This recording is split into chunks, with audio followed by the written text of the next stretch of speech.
ये जीवन मृत्यु अवस्था राजा का स्वर्गीय क्लेश था। कोई नहीं जानता था कि ये कितना भयानक होगा।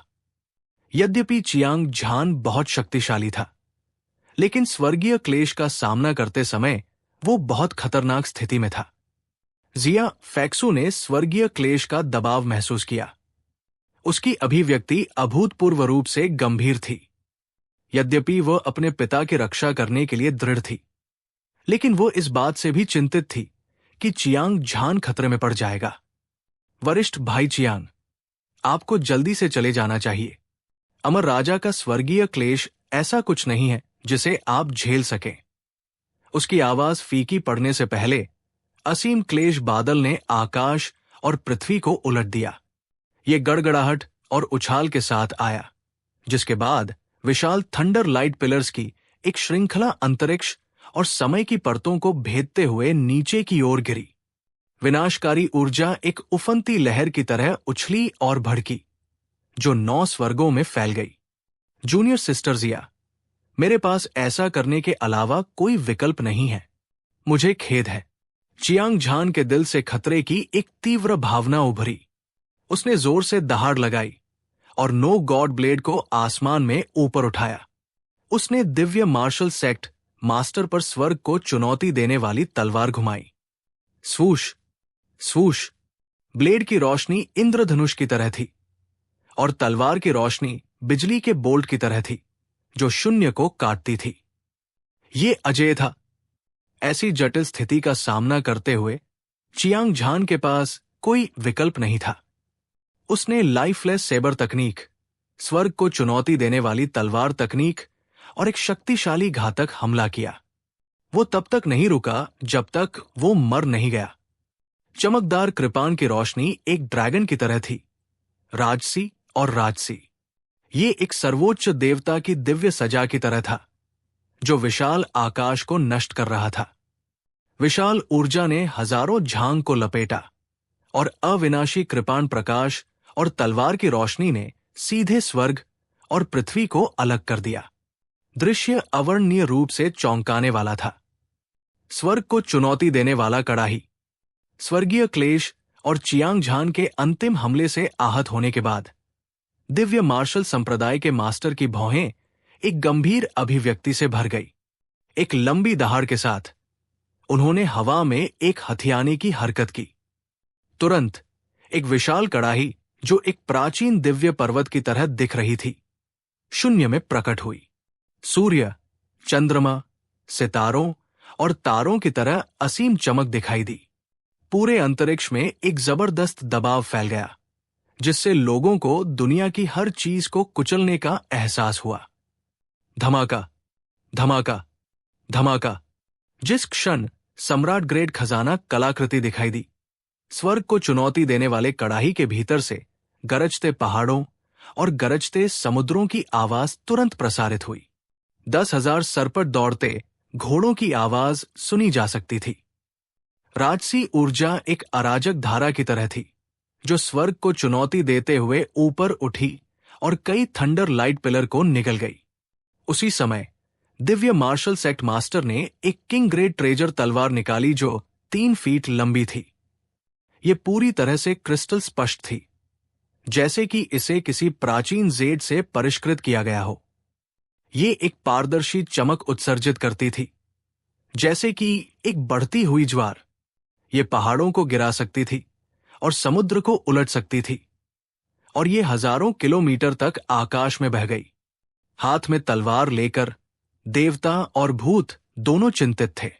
दिव्य मार्शल सेक्ट मास्टर ने किंग ग्रेड ट्रेजर तलवार को लहराया और इसे आकाश में फेंक दिया।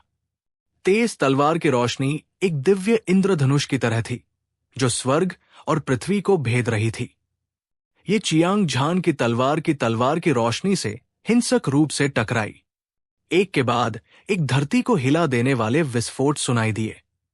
हिंसक ऊर्जा तरंगे हलकों में फैल गई।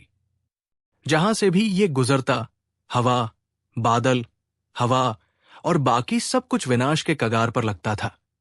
वाह, वाह! अगले ही पल दिव्य मार्शल संप्रदाय के गुरु का शरीर डगमगाया। वो लड़खड़ा गया और लगभग पत्थर के मंच पर गिर पड़ा। उसके लंबे बाल हवा में लहरा रहे थे और उसका चेहरा पीला पड़ गया था।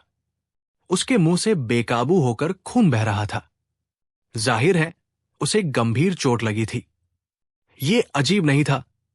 अपराधी की ताकत के अनुसार स्वर्गीय क्लेश की शक्ति बदल जाती थी। दूसरे शब्दों में, अपराधी जितना शक्तिशाली होता, स्वर्गीय क्लेश की शक्ति उतनी ही भयानक होती। ये कल्पना की जा सकती थी कि दिव्य मार्शल संप्रदाय के गुरु अपनी पूरी ताकत लगाने के बाद भी स्वर्गीय क्लेश के हमले का सामना नहीं कर पाएंगे। इसके अलावा उन्हें अभी भी चियांग झान से निपटने के लिए अपना ध्यान भटकाना था। वो अपने शरीर पर लगी गंभीर चोटों से भी छुटकारा पाने की प्रक्रिया में था। आखिरकार चियांग झान भी अब एक स्वर्गीय मानव मंच संप्रभु विशेषज्ञ था, और अगर वो अकेले लड़ता तो उसके जीतने की 50% संभावना थी। जब उसे पता चला कि दिव्य मार्शल संप्रदाय के गुरु घायल हो गए हैं, हालांकि चियांग झान उत्साहित और उत्तेजित था और उसका खून खौल रहा था, फिर भी उसने अपना शांत मन बनाए रखा और अपनी सुरक्षा को कम करने की हिम्मत नहीं की। इसके अलावा उसने महसूस किया कि आकाश में दबाव और भी मजबूत होता जा रहा था। ऐसा लग रहा था जैसे ये आत्मा को मार सकता है, और दिव्य मार्शल संप्रदाय के गुरु द्वारा स्वर्गीय क्लेश की पहली लहर को रोकने के बाद रक्तलाल क्लेश बादल से अधिक थंडर लाइट पिलर गिर गए। सैकड़ों और हजारों बिजली के बोल्ट आसमान से मक्खन को काटते हुए एक गर्म चाकू की तरह गिरे, लगभग दिव्य मार्शल संप्रदाय के गुरु चियांग झान और जिया फेक्स्यू को ढकते हुए। इस तरह के संकेत ने सभी को घबरा दिया। ये जगह बहुत खतरनाक है, आपको जल्दी से निकलना होगा।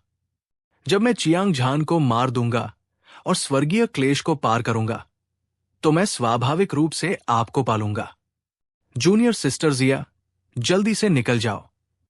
दिव्य मार्शल संप्रदाय के गुरु और चियांग झान ने एक ही समय में जिया फेक्सू को देखा और दहाड़ते रहे। उनकी आवाजों ने आसमान को हिला दिया। उनमें से एक ने जीवन और मृत्यु के गहन रहस्यों को समझ लिया था। दूसरे ने अपने अमर शरीर का आधा हिस्सा विकसित कर लिया था। चाहे स्वर्गीय क्लेश कितना भी शक्तिशाली क्यों न हो, और ये तुरंत मार नहीं सकता। हालांकि जिया फेक्सू की ताकत बहुत कमजोर थी। जब तक वो थंडर लाइट पिलर से टकराती रहेगी, वो बिना किसी संदेह के मर जाएगी। ये ठीक इसलिए था क्योंकि उन्होंने इसे देखा था कि दिव्य मार्शल संप्रदाय के गुरु और चियांग झान जिया फेक्सू के लिए चिंतित थे। आखिरकार उनमें से कोई भी जिया फेक्सू को मरते हुए नहीं देखना चाहता था। इसके विपरीत जिया फेक्सू एक मिट्टी की मूर्ति की तरह लग रही थी, लेकिन ऐसा भी लग रहा था जैसे उसकी आत्मा को किसी शैतान ने छीन लिया हो। उसका चेहरा सदमे से भरा हुआ था। अभी वो चियांग झान के बारे में चिंतित थी, क्योंकि उसके पिता जीवन मृत्यु चरण में पहुंच गए थे। लेकिन अब उसे पता चला कि उसके पिता को गंभीर चोट लगी है। ये अविश्वसनीय था। वास्तव में ऐसा इसलिए था क्योंकि जिया फेक्सू का अनुभव बहुत उथला था। उसे जीवन मृत्यु चरण को पार करने के रहस्यों के बारे में कोई जानकारी नहीं थी। एक अकल्पनीय सदमे के बाद जिया फेक्सू आखिरकार जाग गई। वो देख सकती थी कि उसके पिता एक निराशाजनक स्थिति में गिर गए थे। अगर स्वर्गीय क्लेश फिर से आया तो चियांग झान हमला करना जारी रखेगा और वो निश्चित रूप से मौके पर ही मर जाएगा। ऐसा लगता है कि अब मुझे सच बताना होगा, क्योंकि चीजें इस बिंदु पर आ गई है। एक गहरी सांस लेते हुए जिया फेक्सू ने एक कठिन निर्णय लिया। उसने अचानक अपनी आवाज उठाई और कहा, जूनियर जियांग, वास्तव में इस दुनिया में कोई जिया फेक्सू नहीं है। ये सिर्फ एक पहचान है जो मैंने आपके करीब आने के लिए बनाई है। वास्तव में मैं जिया यू हूं। उसके शब्दों ने सभी को चौंका दिया। इसने सभी को चौंका दिया। चियांग झान की आंखें अविश्वास से भर गई। जिया फेक्सू वास्तव में जिया यू थी। ये कैसे संभव हो सकता है? उसे बचाने के लिए जिया यू के मरने का दृश्य उसके दिल में गहराई से अंकित हो गया था और वो इसे अपने जीवन के बाकी हिस्सों में कभी नहीं भूल पाएगा। क्या यह हो सकता है कि जिया यू अजय युवा मास्टर चू हनफेंग के समान ही थी, जिसने दूसरा शरीर धारण किया और पुनर्जन्म लिया? नहीं, ये सही नहीं है। कब्जा और पुनर्जन्म किसी और के शरीर को पुनर्जीवित करने पर निर्भर करता है। मूल रूप को बनाए रखना असंभव था। वास्तव में क्या हो रहा था? चियांग झान समझ नहीं पाया कि क्या हो रहा था। हजारों थंडर लाइट पिलर अद्वितीय दबाव के साथ उतरे। शून्य बिखर गया, पहाड़ और नदियां बिखर गई और पूरी दुनिया हिंसक रूप से फट रही थी। भयानक ऊर्जा एक तूफानी लहर की तरह थी जो समुद्र से उठी, आसमान में उछलती और फैलती हुई। तीव्र संकट के तहत दिव्य मार्शल सेक्ट मास्टर के शरीर ने एक आभा उत्सर्जित की जो बादलों और बारिश को अपने हाथ के झटके से बदल सकती थी, यिन और यांग को उलट सकती थी और दुनिया को उल्टा कर सकती थी। ऐसा लग रहा था जैसे कोई सम्राट उतर आया हो, राजसी और दबंग। वो पत्थर के मंच पर चुपचाप खड़ा था। उसके चारों ओर की विशाल ऊर्जा स्वर्ग को चुनौती देने वाली धार की तरह थी। वो एक शक्तिशाली तरीके से स्वर्ग को चुनौती देने वाले कड़ाही में घुस गया। तुरंत सम्राट ग्रेड खजाना कलाकृति चमक उठी। ये एक धधकते सूरज की तरह था जो 1,00,000 झांग दिव्य प्रकाश उत्सर्जित कर रहा था और थंडर लाइट पिलर को क्रूर बल से तोड़ रहा था। गड़गड़ाहट, एक बहरा करने वाला विस्फोट हुआ। विशाल ऊर्जा तरंगे समुद्र में टूटे हुए बांध की तरह थी जो हर जगह तबाही मचा रही थी, पूरे पत्थर के मंच को प्रभावित कर रही थी और उसे ढा रही थी। इस समय चियांग झान को लगा कि उसकी किस्मत बहुत अधिक बढ़ गई है। ऐसा लग रहा था जैसे कई भाग्यशाली मुठभेड़ें कहीं से भी प्रकट हो गई हों। यह स्पष्ट था कि नष्ट हुआ पत्थर का मंच वो संरचना थी जिसका उपयोग दिव्य मार्शल संप्रदाय मास्टर अपने शिष्यों के भाग्य को इकट्ठा करने और जीवन मृत्यु चरण को तोड़ने के लिए करते थे। उसी समय चियांग झान ने पाया कि यद्यपि दिव्य मार्शल संप्रदाय मास्टर ने बड़ी संख्या में थंडर लाइट पिलर को नष्ट कर दिया था, फिर भी उनमें से दर्जनों ऐसे थे जो उसकी ओर, जिया यू की ओर भाग रहे थे। बिना किसी हिचकिचाहट के चियांग झान ने नो गॉड ब्लेड और स्वर्ग को चुनौती देने वाली तलवार लहराई, जिससे सारी बिजली नष्ट हो गई। उसके बाद उसने मुंह से खून निकाला और जिया यू को घूरता रहा। उसकी आंखें संदेह से भरी हुई थी। जूनियर भाई जियांग, मेरा शरीर फट गया और राख में बदल गया। मैं वास्तव में नहीं मरा। उसने स्वर्ग स्तर की गुप्त तकनीक का इस्तेमाल किया था। उसने ऐसा इसलिए किया क्योंकि बाद में मैंने तुम्हारे करीब आने के लिए जिया फैक्सू की पहचान का इस्तेमाल किया। यह तुम्हारे साथ रहने के लिए भी था। जिया फैक्सू ने खुद से बड़बड़ाते हुए मौत की सच्चाई का खुलासा किया। मूल रूप से उसने इस रहस्य को अपने दिल में छिपाने की योजना बनाई थी और इसे कभी नहीं बताएगी। लेकिन आज अपने पिता को बचाने के लिए उसे सच बोलना पड़ा। यह सुनकर चियांग झान चुप हो गया। जिया फैक्सू नहीं, यह जिया यू होना चाहिए। हालांकि उसने उससे झूठ बोला था, लेकिन उसने वास्तव में एक बार उसकी जान बचाई थी। बस इस बात के आधार पर, चाहे उसने कोई भी गलती की हो, उसे माफ कर देना चाहिए। इसके अलावा उसे कोई नुकसान नहीं हुआ था, इसलिए स्वाभाविक रूप से वो बहुत ज्यादा परवाह नहीं करेगा। इसके अलावा चियांग झान जानता था कि जिया यू ने उसके लिए कई मूर्खतापूर्ण काम किए हैं। न केवल उसके पास उसे दोष देने का दिल नहीं था, बल्कि उसका दिल भी दुख रहा था। वरिष्ठ बहन जिया, जब तक आप जीवित हैं, बाकी सब कुछ मायने नहीं रखता।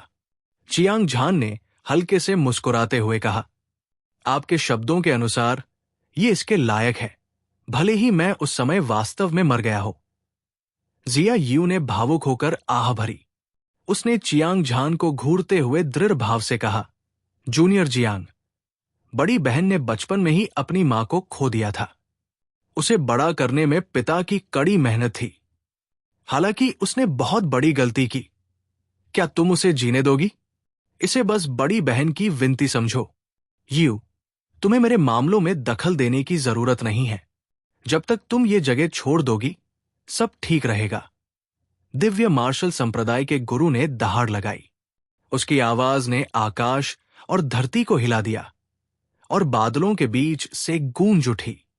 हालांकि वो एक ही समय में स्वर्गीय क्लेश और चियांग झान का सामना कर रहा था, लेकिन वो एक हताश स्थिति में था।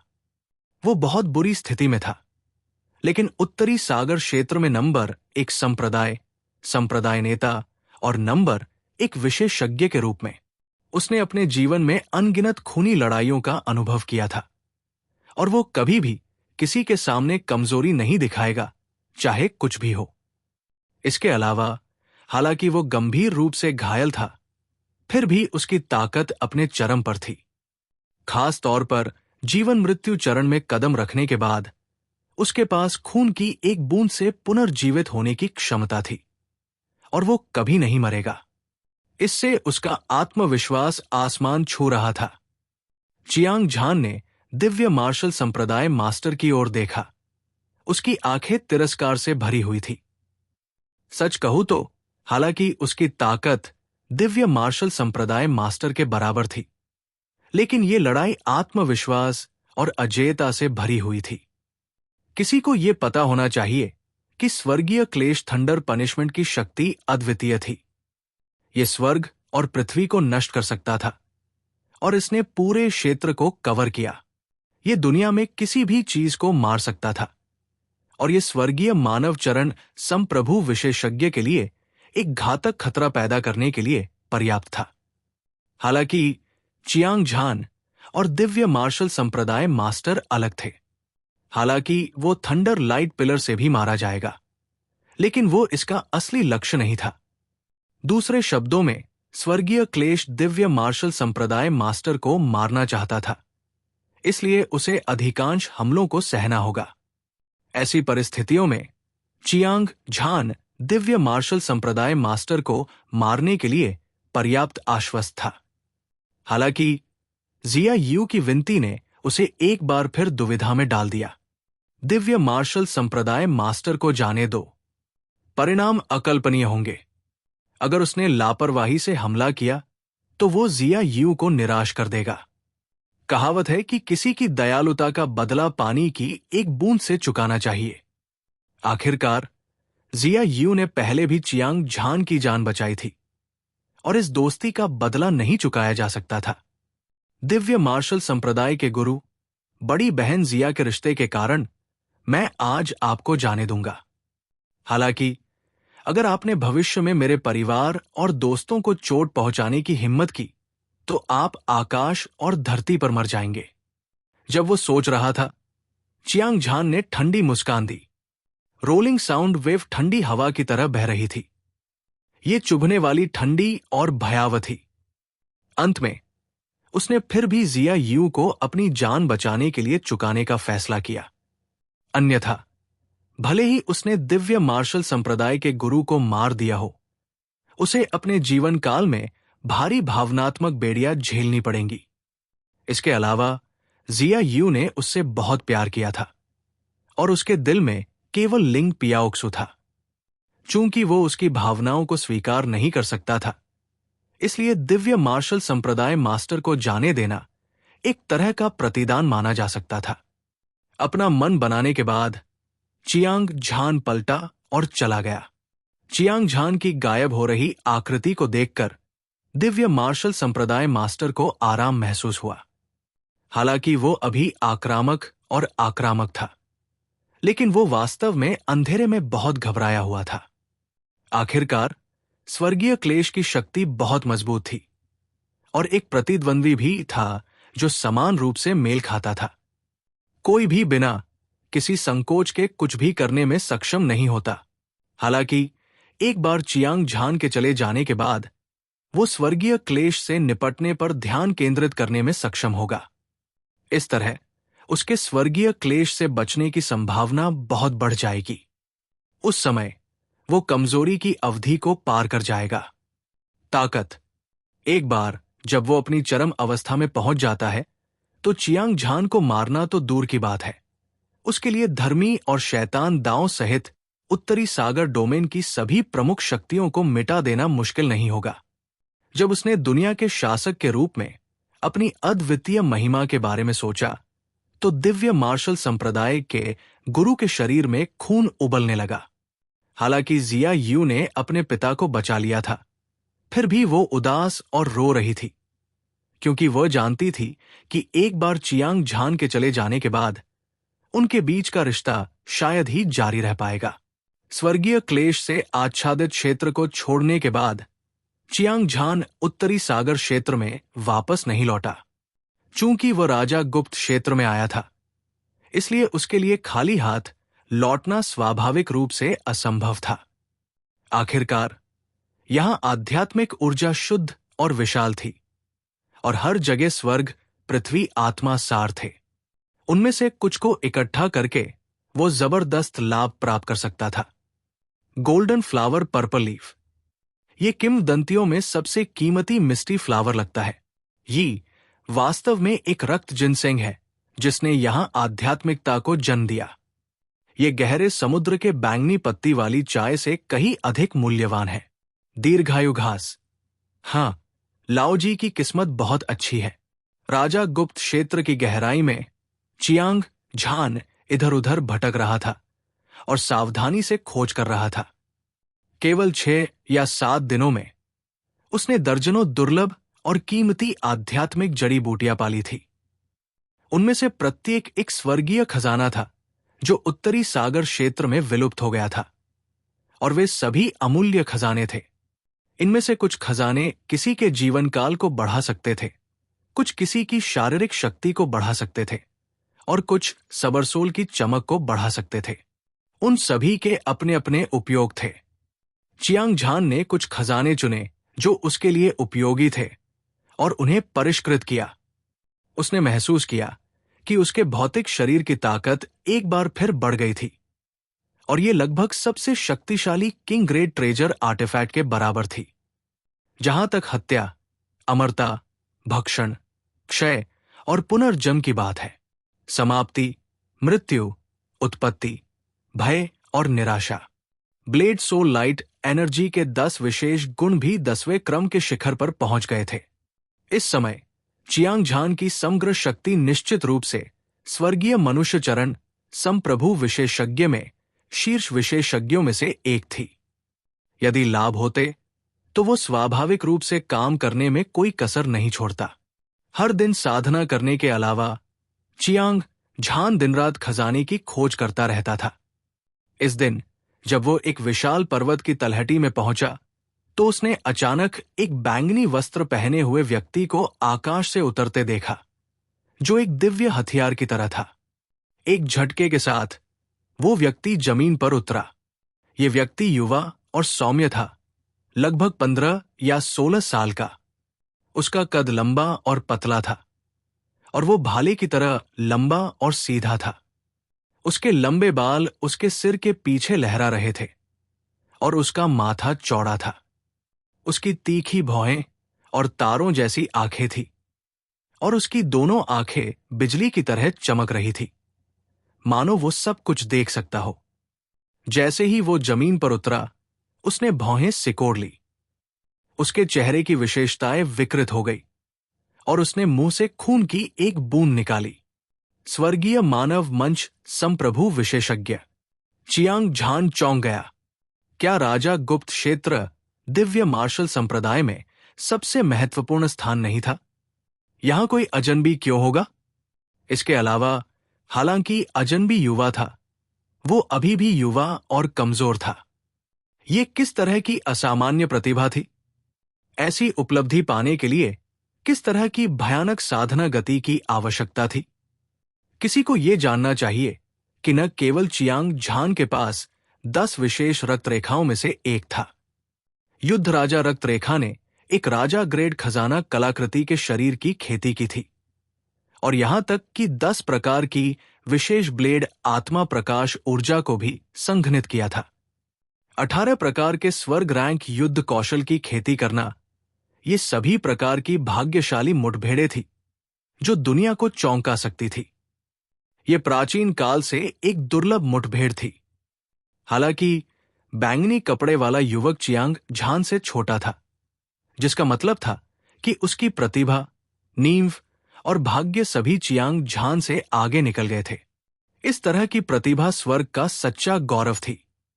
बैंगनी कपड़े वाले युवक की तुलना में उत्तरी सागर डोमेन में वे प्रतिभाशाली लोग सिर्फ साधारण लोग थे। सौभाग्य से इस व्यक्ति की चोटें गंभीर थी। अन्यथा अगर उन दोनों के बीच संघर्ष हुआ तो भले ही चियांग झान उसे हरा दे, लेकिन उसके लिए यह आसान नहीं होगा। वाई जिंगकोंग, वो खजाना सौंप दो और मैं तुम्हारी जान बख्श दूंगा, नहीं तो मैं अभी तुम्हारे लाखों टुकड़े कर दूंगा। बादलों के विशाल समुद्र से एक जंगली और क्रूर आवाज आई। ये बाघ की दहाड़ या ड्रैगन की दहाड़ की तरह लग रही थी। ये आत्मा को झकझोर देने वाली और भयानक थी। आसपास का स्थान उथल पुथल में था। पहाड़ और धरती ऐसे कांप रहे थे जैसे कोई बड़ा भूकंप आया हो। चियांग झान ने अपना सिर उठाया और देखा। उसकी आंखों में दर्जनों युवक और युवतियां दिखाई दी। उनमें से प्रत्येक एक अजय आभा उत्सर्जित कर रहा था। वे स्वर्गीय रईसों की तरह लग रहे थे और वे बहुत प्रभावशाली थे। इनमें से हर एक व्यक्ति भेड़िए की तरह खूंखार था और उनकी हत्या करने की मंशा आसमान छू रही थी। उनमें से हर एक स्वर्गीय मनुष्य मंच संप्रभु विशेषज्ञ था और उनमें से एक खूनी लाल कपड़े पहने एक युवक था।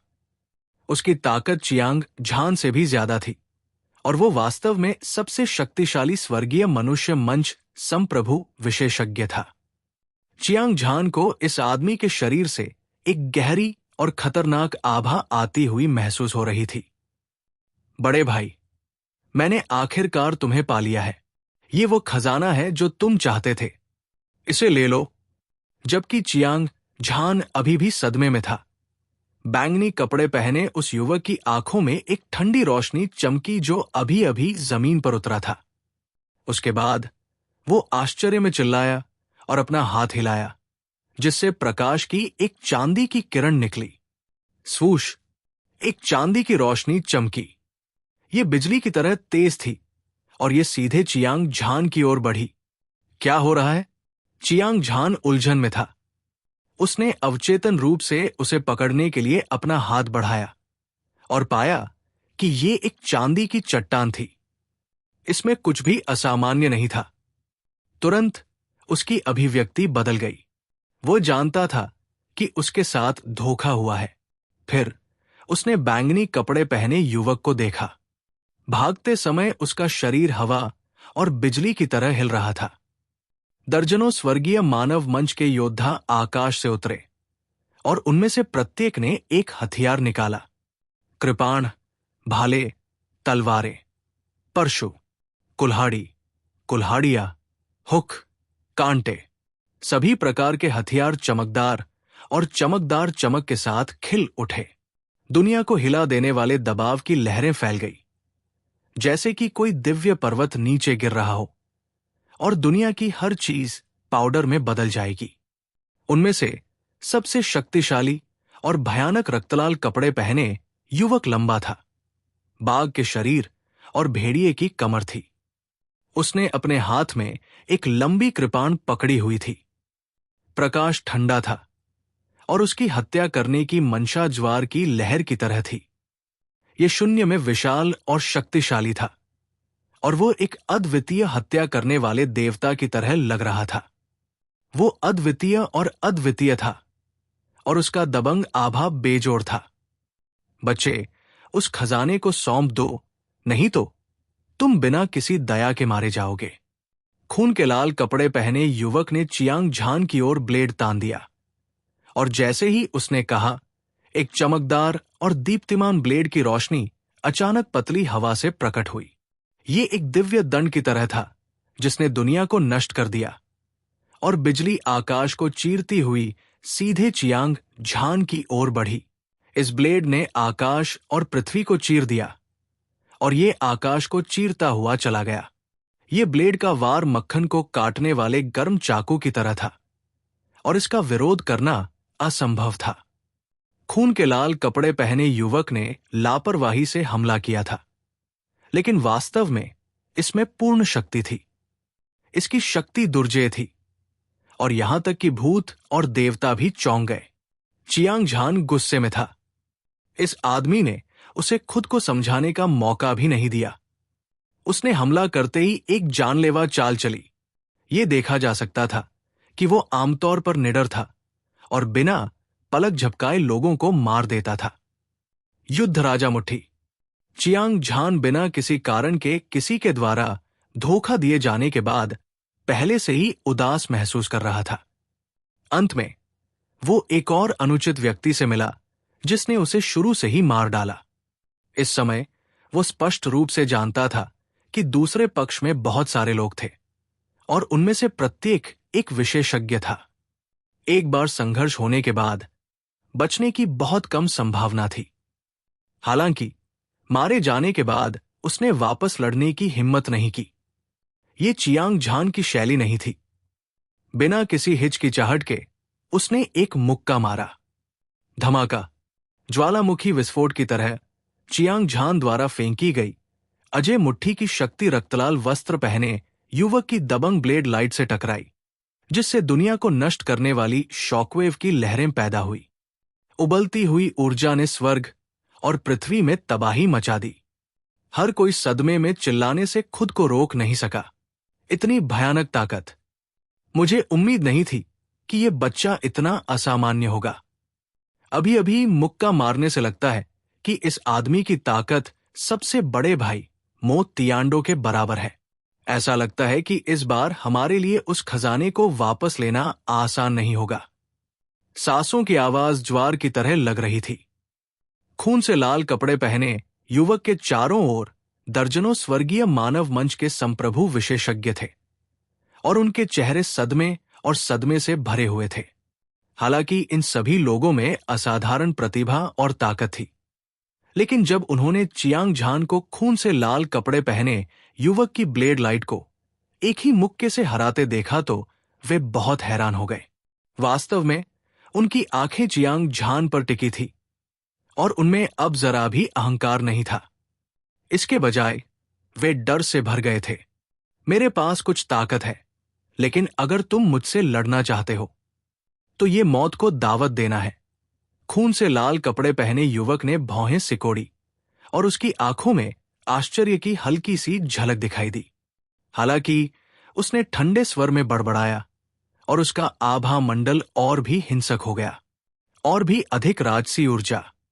ऐसा लग रहा था जैसे पहाड़ में बाढ़ आ गई हो और 10,000 घोड़े सर पर दौड़ रहे हों। एक ऊर्जा तरंग जो पहाड़ों को गिरा सकती थी और समुद्र को उलट सकती थी, आसमान में तबाही मचाते हुए बाहर निकली। तुरंत हवा और बादल अस्त व्यस्त हो गए। अंतरिक्ष ढह गया, पहाड़ और नदियां हिल गई और आकाश और पृथ्वी हिल गए। ऐसा लग रहा था जैसे पूरी दुनिया हिल गई हो। इस समय खून से लाल कपड़े पहने युवक की आंखें ठंडी थी और उसकी हत्या करने की मंशा आसमान तक बढ़ रही थी। खासकर उसके हाथ में लंबा ब्लेड, ये घातक और तेज ब्लेड ऊर्जा की लहरें उत्सर्जित कर रहा था जो किसी भी चीज को नष्ट कर सकता था। एक उफनती धारा की तरह ये शक्तिशाली तरीके से चियांग झान की ओर बह गई।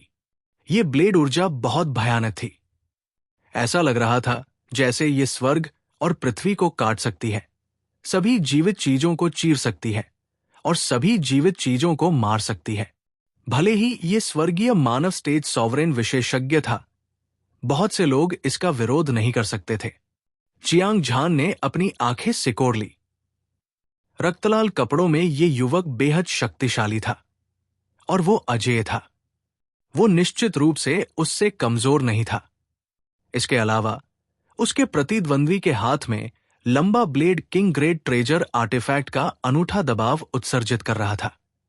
हालांकि ये नो गॉड ब्लेड और स्वर्ग विरोधी तलवार जितना शक्तिशाली नहीं था, फिर भी ये एक बेहद भयानक हथियार था। इस आदमी का सामना करते हुए उसकी अभिव्यक्ति गंभीर थी। उसकी लड़ाई की मंशा आग की तरह थी और उसकी अद्वितीय आभा लगातार बढ़ रही थी। ऐसा लग रहा था जैसे समुद्र में एक बहुत बड़ी लहर उठी हो और वो नौवें स्वर्ग को नष्ट करने वाली हो। धमाका, दो शक्तिशाली आभाएं टकराई और आकाश बिखर गया। पहाड़ ढह गए और जमीन फट गई। ये दृश्य बेहद चौंकाने वाला था। साथ ही कनिष्ठ भाइयों, तुम सब मिलकर वाईशिंगकों का शिकार करोगे। इस आदमी को मेरे पास छोड़ दो। खून से लाल कपड़ों में युवक ने चियांग झान को देखा और ठंडी मुस्कान दी। उसके बाद उसने एक बार फिर अपने हाथ में राजा श्रेणी का कीमती कृपाण उठाया। दूसरे वरिष्ठ भाई, इस आदमी की ताकत असाधारण है। आपको सावधान रहना चाहिए। दर्जनों स्वर्गीय मानव मंच संप्रभु विशेषज्ञों से एक चेतावनी भरी आवाज प्रसारित हुई। उसके बाद सभी के आंकड़े विशाल आकाश को चीरते हुए उल्का वर्षा की तरह चमक उठे। इसमें कोई संदेह नहीं है कि ये सभी लोग वाईशिंगकों का शिकार करने गए थे। खून से लाल कपड़ों में युवक मूर्ख नहीं था। वो आसानी से वाईशिंगकों पर भरोसा नहीं करेगा। इसलिए चियांग झान को मारने की तैयारी करने के बाद उसने दूसरों को वाईशिंगकों का पीछा करना जारी रखने का आदेश दिया। सभी लोग घटनास्थल से चले गए थे। केवल खून से लाल कपड़े पहने युवक और चियांग झान एक भयंकर टकराव में रह गए थे। उनमें से प्रत्येक एक चौंकाने वाला युद्ध का इरादा उत्सर्जित कर रहा था। ये एक धुआं उगलने जैसा था जिसने आकाश और पृथ्वी को हिला दिया, 9 स्वर्गों को तोड़ दिया। सितारे जो दुनिया को रोशन करते हैं। स्वूश, ब्लेड की रोशनी एक इंद्रधनुष की तरह थी जो अंतरिक्ष में छेद कर रही थी। खून से लाल कपड़े पहने युवक की कृपाण अंतरिक्ष को चीरती हुई निकल गई और मोटी कृपाण की रोशनी एक स्तंभ की तरह लग रही थी जो स्वर्ग को थामे रख सकती थी। असीम और धधकती हुई रोशनी दिखाई दी और उसके भीतर हजारों तारे दिखाई दिए। प्रत्येक तारे में एक हिंसक ऊर्जा थी। चमकती हुई रोशनी ने तुरंत पूरे राजा गुप्त क्षेत्र को रोशन कर दिया। आकाश में ऊर्जा की एक विशाल लहर उमड़ रही थी। राजसी ब्लेड की रोशनी एक स्वर्गीय दंड की तरह अंतरिक्ष की परतों को चीरती हुई, अपने रास्ते में आने वाली हर चीज को कुचलती हुई और चियांग झान पर दबाव डालती हुई। चियांग झान चौंक गया। खून से लाल कपड़ों में युवक एक भयंकर ब्लेड तकनीक का उपयोग कर रहा था। यह अतुलनीय रूप से दबंग था। यह कम से कम स्वर्ग रैंक युद्ध कौशल था और यह एक सर्वोच्च शीर्ष स्वर्ग चरण युद्ध कौशल भी हो सकता है। इसके अलावा इस आदमी ने इसे पहले से ही पूर्णता के शिखर तक विकसित किया था। इसकी शक्ति इतनी शक्तिशाली थी कि इसने दुनिया को हिला दिया। हर कोई जानता था कि केवल अमर राजा ही शीर्ष स्तरीय स्वर्ग स्तरीय युद्ध कौशल बना सकता है। इस स्तर का युद्ध कौशल पूरे दिव्य रक्त महाद्वीप में भी अत्यंत दुर्लभ था। उत्तरी सागर डोमेन की तो बात ही छोड़िए। खून से लाल कपड़ों में युवक पहले से ही स्वर्गीय मानव चरण संप्रभु तक पहुंच चुका था और उसके पास राजा ग्रेड का कीमती कृपाण भी था। उसने शीर्ष स्तरीय स्वर्ग स्तरीय युद्ध कौशल विकसित किया था। इस तरह की प्रतिभा और नींव के साथ दुनिया में कौन उसकी तुलना कर सकता है? उसे डर था कि चियांग झान के अलावा कोई और नहीं था। इसके अलावा वे विशेषज्ञ जो युवक के साथ आए थे, साथ ही वाईशिंगकों, सभी बेहद प्रतिभाशाली और शक्तिशाली थे। उनमें से कोई भी उत्तरी सागर क्षेत्र के सबसे शक्तिशाली प्रतिभाशाली लोगों से कमजोर नहीं था।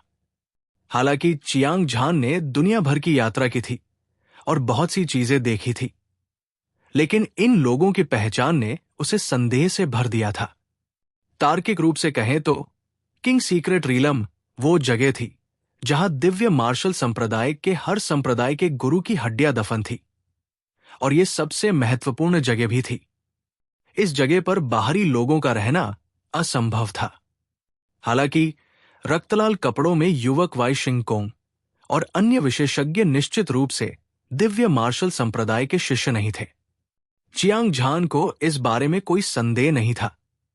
आखिरकार अगर दिव्य मार्शल संप्रदाय में इतने सारे प्रतिभाशाली लोग होते तो उनमें से किसी एक या दो को हाल ही में पवित्र युद्ध में करारी हार का सामना नहीं करना पड़ता। छप छप ब्लेड की आवाज बहरा कर देने वाली थी। एक भयानक प्रकाश की चमक बिजली की तरह चमकी, पलक झपकते ही आ गई। इस समय चियांग झान के पास सोचने का समय नहीं था। उसने तुरंत एक ऐसा बल छोड़ा जिसने धरती को हिला दिया और धरती को हिला दिया, जिससे उसके पैरों के नीचे की जमीन धंस गई। अकेले लड़ो। चियांग झान ने अपनी सारी ताकत अपनी मुट्ठी में भर ली। फिर उसने जोरदार तरीके से ब्लेड की तेजस्वी रोशनी पर हमला किया। एक पल में मुट्ठी की रोशनी एक धधकते सूरज की तरह चमकने लगी और उसकी सर्वविजयी युद्ध की मंशा के साथ मिश्रित ऊर्जा की एक बड़ी मात्रा आकाश में फैल गई। ये ऐसा था जैसे कोई सम्राट दुनिया पर उतर आया हो और वो भीड़ के बीच से गुजरा और उसे रोका नहीं जा सका। गड़गड़ाहट। इस बार टक्कर के कारण विनाश के और भी भयानक झटके उठे। हिंसक ऊर्जा बाहर निकली और स्वर्ग और पृथ्वी बर्बाद हो गए। युद्ध के मैदान को एक बार फिर से देखते हुए चियांग झान और खून से लाल कपड़ों में युवक एक पहाड़ की तरह गंभीर थे और वे बिल्कुल भी नहीं हिले। हालांकि युद्ध का परिणाम अभी भी तय नहीं हुआ था। उसी समय दर्जनों मील दूर से एक दुनिया को हिला देने वाला विस्फोट सुना गया। यह स्पष्ट था कि खून से लाल कपड़ों में युवक द्वारा भेजे गए विशेषज्ञों ने वाई जिंगकोंग को पकड़ लिया था। चियांग झान ने ध्वनि के स्रोत की ओर देखा और युद्ध का एक दुखद दृश्य तुरंत उसके दिमाग में आ गया। उसने दर्जनों स्वर्गीय मानव मंच संप्रभु विशेषज्ञों को देखा। उनका प्रभावशाली तरीका प्रभावशाली था और उनकी लड़ाई की भावना जंगली थी। वे बाघों और भेड़ियों की तरह थे, क्रूर और खून के प्यासे। उनमें से प्रत्येक ने अपने सबसे मजबूत हमले किए। सभी प्रकार की कृपाण रोशनी, तलवार की ऊर्जा, मुट्ठी की ऊर्जा और हथेली की ऊर्जा एक धार में एकत्र हुई। इसने बैंगनी कपड़े पहने एक युवक को निगल लिया। ये आदमी वाई जिंगकोंग था, जिसने चियांग झान को फंसाया था। मैंने तुम्हें दूसरों को नुकसान पहुंचाने दिया, अब तुम अपने प्रतिशोध के हकदार हो। चियांग झान का दिमाग घूम गया और उसके सुंदर चेहरे पर एक चमकदार मुस्कान उभर आई। तुमसे निपटना इतना मुश्किल कैसे हो सकता है? खून से लाल कपड़ों में युवक ने अपना दूसरा हमला विफल कर दिया था और उसकी अभिव्यक्ति सदमे से भरी हुई थी। न केवल उसकी कृपाण के प्रहार ने उसकी 80% शक्ति को उजागर किया, इसके अलावा उसने एक शक्तिशाली कृपाण तकनीक का प्रदर्शन किया था। भले ही उसी स्तर का एक साधक कुछ समय तक टिकने में सक्षम हो। हालांकि चियांग झान ने उसे अपने नंगे हाथों से हरा दिया था। इससे पता चलता है कि वह कितना शक्तिशाली था। ये एक दुर्जेय प्रतिद्वंद्वी था। खून से लाल कपड़ों में युवक ने अब और लापरवाह होने की हिम्मत नहीं की। उसने चियांग झान को एक शक्तिशाली दुश्मन के रूप में देखा था जो उसे मार सकता था। वध क्षेत्र। एक पल के 1000वें हिस्से में रक्तलाल कपड़े पहने युवक ने दोनों हाथों से अपना ब्लेड उठाया और हवा में काट दिया। खूनी कृपाण रोशनी की धाराएं, जो लोहे के खून से सने वध की आभा लिए हुए थी, हवा में एक धुंधली जगह बना रही थी। ये एक मृग तृष्णा की तरह था, एक सपने की तरह, एक भ्रम की तरह, फिर भी वास्तविकता में मौजूद था। दबाव असीम था। ऐसा लग रहा था जैसे कोई दुनिया कुचल रही हो, जैसे कि ये असली हो लेकिन असली न हो। रक्तलाल स्थान, जो अवास्तविक और अप्रत्याशित लग रहा था, उसने आकाश को धुंधला कर दिया और पृथ्वी को ढक दिया और इसने पूरे क्षेत्र को ढक लिया। एक पल में इसने चियांग झान के शरीर को घेर लिया। Domain world. चियांग झान एक नजर में बता सकता था कि रक्त लाल स्थान वास्तव में डोमेन वर्ल्ड था। ये एक तुरुप का पत्ता था जिसे केवल सबसे शक्तिशाली स्वर्गीय मनुष्य मंच विशेषज्ञ द्वारा ही संघनित किया जा सकता था। कुछ समय पहले ही उसने व्यक्तिगत रूप से डोमेन वर्ल्ड की शक्ति का अनुभव किया था। इस तरह की शक्ति न केवल उसकी अपनी ताकत बढ़ा सकती थी, बल्कि ये उसके प्रतिद्वंद्वी को भी सीमित कर सकती थी। एक बार जब ये भड़क उठी, तो जब तक उसके पास डोमेन वर्ल्ड जैसी ही शक्ति न हो, तब तक वो इसका मुकाबला नहीं कर सकता था। हालांकि चियांग झान की शक्ति पहले ही स्वर्गीय मनुष्य चरण संप्रभु तक पहुंच चुकी थी, लेकिन उसका साधना आधार केवल दिव्य आकार चरण छठी परत पर था। इसलिए वो स्वाभाविक रूप से डोमेन पावर को समझ नहीं सका। बेशक सिर्फ इसलिए कि चियांग झान ने खुद डोमेन वर्ल्ड का निर्माण नहीं किया था, इसका मतलब यह नहीं था कि वो खून से लाल कपड़ों में युवक से नहीं लड़ सकता था। असुर महल।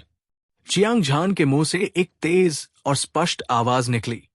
उसने अपना हाथ घुमाया और कहीं से एक काला महल प्रकट हुआ, जो एक जबरदस्त शैतानी क्यूई उत्सर्जित कर रहा था। राजा ग्रेड खजाना कलाकृति असुर महल। इस खजाने को एक राक्षसी पथ सर्वोच्च प्राणी, एक आधे चरण के राजा द्वारा परिष्कृत किया गया था। इसमें अनगिनत सरणी संरचनाएं थी और ये अतुलनीय रूप से भयंकर और दबंग थी। चियांग झान की आकृति चमक उठी और असुर महल में प्रवेश कर गई। उसने कुछ हजार उच्च श्रेणी की आत्मा शिराएं फेंकी और 3 जीवन पत्थर की सरणी को सक्रिय किया। एक पल में पहाड़ की तरह 3 जीवन पत्थर ने एक सघन प्रकाश उत्सर्जित किया। सारा प्रकाश एक दूसरे से टकराया और एक विशाल स्थान बना। जैसे ही पुनर्जन्म डोमेन दिखाई दिया, चियांग झान की ताकत छलांग और सीमा से बढ़ गई।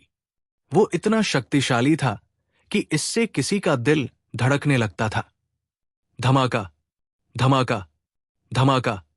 एक तेज गति से चलने वाले धूमकेतु की तरह एक दूसरे से टकराते हुए खून से लाल कपड़ों में युवक द्वारा मारा गया वध डोमेन पुनर्जन्म डोमेन से हिंसक रूप से टकराया। एक पल में दोनों डोमेन दुनिया ढह गई। चियांग झान को लगा कि उसकी दृष्टि काली हो गई है और उसका दिमाग अस्त व्यस्त हो गया है। हालांकि उसने अनगिनत लड़ाइयों का अनुभव किया था और वो जानता था कि ये लड़ाई बेहद कठिन और खतरनाक होगी। केवल अपनी सबसे मजबूत युद्ध शक्ति को उजागर करके ही वो युवक को हरा सकता था। अपना मन बनाने के बाद उसने तुरंत वर्चस्व की घटना को उजागर किया। युद्ध राजा की घटना, 10वें क्रम की हत्या, अमरता और भक्षण की चरम सीमा, क्षय, पुनर्जन्म, अंत, मृत्यु, उत्पत्ति, भय, निराशा। ब्लेड आत्मा प्रकाश ऊर्जा स्वर्ग को चुनौती देने वाली धारा की तरह थी, विशाल और शक्तिशाली। वहीज, वहीज, वहीज। चियांग झान के शरीर से एक ही समय में 9 सुनहरे अमर क्लोन निकले। उनमें से प्रत्येक ने 9 महल शैतान सीलिंग ब्लेड को कसकर पकड़ लिया और 10 निरपेक्ष शैतान वध सरणी का गठन किया। अपनी चरम शक्ति का प्रदर्शन करने के बाद चियांग झान ने अपने दोनों हाथों को फड़फड़ाया और नो गॉड ब्लेड को बुलाया। यह स्वर्ग को चुनौती देने वाली तलवार थी। ये एक घातक प्रहार था जिसने आकाश को तोड़ दिया। 18 स्वर्गीय दुष्ट दुनिया को खत्म करने वाली संरचना। लगभग उसी समय चियांग झान की तलवार और कृपाण एक साथ बाहर निकले, शून्य को काटते हुए। 9 सुनहरे अमर क्लोनों ने भी एक ही समय में अपने ब्लेड घुमाए, जिससे सभी कृपाण रोशनी निकल आई। तलवार की रोशनी असुर महल से निकली, जिससे एक उफनती नदी बन गई। इसने आकाश को डुबो दिया, पृथ्वी को दफन कर दिया और सब कुछ नष्ट कर दिया। उफनती तलवार की चमक की गहराई में 18 स्वर्ग रैंक युद्ध कौशल देवता स्वर्गीय देवताओं की तरह लग रहे थे, जो नश्वर दुनिया में उतरे थे। उनकी आभा ने पूरी दुनिया को घेर लिया और उनकी शक्ति बेजोड़ थी। ये वास्तव में चौंकाने वाला था। हिस। अपने दिल से आने वाले अत्यधिक खतरे को महसूस करते हुए खून से लाल कपड़ों में युवक ने ठंडी हवा की सांस ली। हालांकि उसे चियांग झान से लड़ने का आत्मविश्वास था। अगर उसने इस हमले का विरोध किया, भले ही वो मर न जाए, लेकिन कम से कम उसकी त्वचा की एक परत तो कटेगी। दूसरे शब्दों में कहें तो इस बार दोनों पक्षों को भारी नुकसान उठाना पड़ा था। खून से लाल कपड़ों में उस युवक ने कभी सपने में भी नहीं सोचा था कि चियांग झान इतना क्रूर और पागल होगा। हालांकि चूंकि चीजें इस बिंदु पर आ गई थी, खून से लाल कपड़ों में युवक के पास कोई और विकल्प नहीं था। इस बार उसने अपने लोगों को वाई जिंगकोंग का शिकार करने के लिए ले जाया था। वो एक बहुत ही महत्वपूर्ण खजाना वापस लेना चाहता था, और वो केवल सफल हो सकता था, असफल नहीं। वध क्षेत्र, स्वर्ग को तोड़ने वाला एक ब्लेड। जैसे ही वो गहरी सोच में डूबा, खून से लाल कपड़े पहने युवक की आंखें चौड़ी हो गई और उसकी आंखें खून से लाल हो गई। ये एक आदिम शैतान देवता की तरह था जो ऊर्जा से भरा हुआ था, और इसने स्वर्ग और पृथ्वी को हिला दिया, क्योंकि इसने स्वर्ग और पृथ्वी को अराजकता में डाल दिया। उसने अपनी सारी ऊर्जा को राजा श्रेणी के कीमती कृपाण में डालने में कोई कसर नहीं छोड़ी। एक पल में कई ब्लेड लाइट्स जो चिलचिलाती धूप की तरह दिख रही थी, फूट पड़ी। अंतहीन ब्लेड लाइट्स गहरे लाल रंग की थी। वे लाशों के पहाड़ और खून के समुद्र की तरह एक दूसरे से जुड़ी हुई थी। उन्होंने चियांग झान को ढक दिया। ये ब्लेड का वार स्वर्ग की सजा की तरह शानदार था, और ये मक्खन को काटने वाले गर्म चाकू की तरह था। इस वार की भयंकर शक्ति ने दुनिया को हिलाकर रख दिया, और इसने भूतों को रोने और देवताओं को चौंका दिया।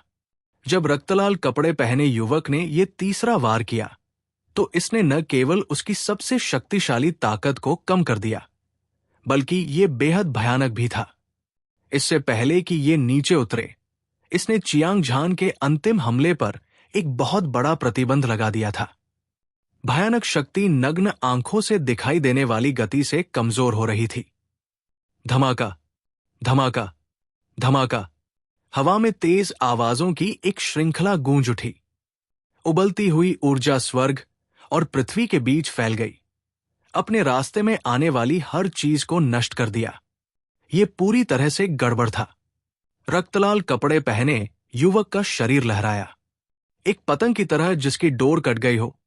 वो एक झटके के साथ दर्जनों मील दूर उड़ गया। उसके लंबे बाल हवा में उड़ गए। उसके सातों छिद्रों से खून बह रहा था, और उसके पूरे शरीर पर घाव हो गए थे। खून और मांस हर जगह उड़ रहे थे, और वो एक खूनी लौकी की तरह लग रहा था। वो दयनीय स्थिति में था। चियांग झान की स्थिति और भी खराब थी। हालांकि उसने अपना सबसे शक्तिशाली हमला किया था, फिर भी वो वध क्षेत्र के दमन के तहत नुकसान में था। उसका पूरा शरीर विनाशकारी ऊर्जा से प्रभावित था, जिससे वो खून की बारिश में फट गया। अगर वो एक साधारण स्वर्गीय मानव मंच संप्रभु विशेषज्ञ होता, तो वो निश्चित रूप से मर जाता। हालांकि चियांग झान ने पहले ही अपने अमर शरीर का आधा हिस्सा विकसित कर लिया था। विस्फोट के बाद उसने तुरंत एक लंबा और सीधा आकार बना लिया, जो एक पहाड़ जितना ऊंचा था। ये असंभव है। रक्तलाल कपड़ों में युवक एक नश्वर की तरह लग रहा था, जिसने भूत देखा था। वो उन्माद से चिल्लाया, और उसकी आंखें निराशा से भरी थी। भाड़ में जाओ। इस तथ्य का लाभ उठाते हुए कि रक्तलाल कपड़े पहने युवक गंभीर रूप से घायल था, चियांग झान ने उसे सांस लेने का एक भी मौका नहीं दिया। इसके बजाय उसने स्थिति का फायदा उठाया। उसने अपनी सारी ताकत जुटाई और एक ही वार में युवक को मार डाला। उसने अपने दोनों हाथों से नो गॉड ब्लेड को कसकर पकड़ लिया। स्वर्ग को चुनौती देने वाली तलवार दोनों शून्य में घुस गई, और एक चमकदार ब्लेड की रोशनी चमक उठी। फिर यह रक्तलाल कपड़ों में युवक की छाती में धंस गई।